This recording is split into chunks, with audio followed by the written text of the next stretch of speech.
What if I told you that these laddus are made with ragi, have no jaggery in it, are kids and toddler friendly, and are filled with iron and calcium? So even we can have it, and they taste super good.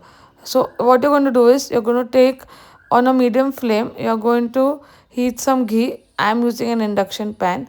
Once the ghee is little warm, you're going to add some almonds. Then after that, you're going to add some peanuts and raisins. So now if you don't want these, you can use any dry fruits of your choice. That is fine. Walnuts and all, anything is fine. Just roast them till they're nice and golden brown. After that, once they're roasted really well, keep it aside. And now in the same pan, once they've cooked well, now you're going to keep it aside. And then in the same pan, we are going to roast some makhanas. So makhana will give you the added calcium also, and as we know, they are super healthy, and especially for kids they are really good. So we're going to roast the makhanas. Keep roasting them well so it becomes like this starts becoming crispy and changes the color. Then you keep that aside. Now we're going to take ragi flour. You have to cook this ragi flour, and cook this takes a little bit of 10 minutes. Don't burn it, just make sure that it's cooked really well. So once it's cooked really well, now you keep it aside, put it in the same bowl.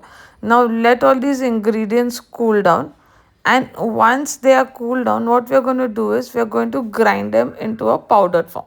So you can I like doing it batch wise. So for the sweetness, I've taken dates. To make sure that the seeds are removed from the dates. You can soak the dates also, that is fine. Now I'm adding everything little by little so that they just blend well into a powdered form. So once that is done, you can see it's blended well. So I'm going to keep this aside and take the next batch.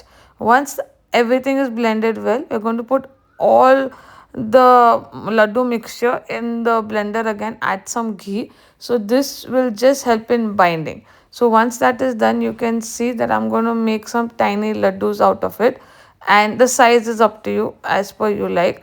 But I've coated these laddus with coconut and some pistachios. You can even dip it in chocolate. So it's a very good snack also if you want to give your kids in their dabbas also.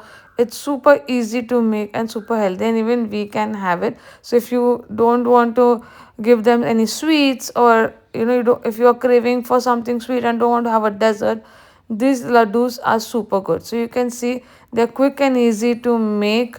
They taste amazing. Like I keep making this weekly, and they look so good. So don't forget to like, share, subscribe to my channel, and let me know if your kids like this.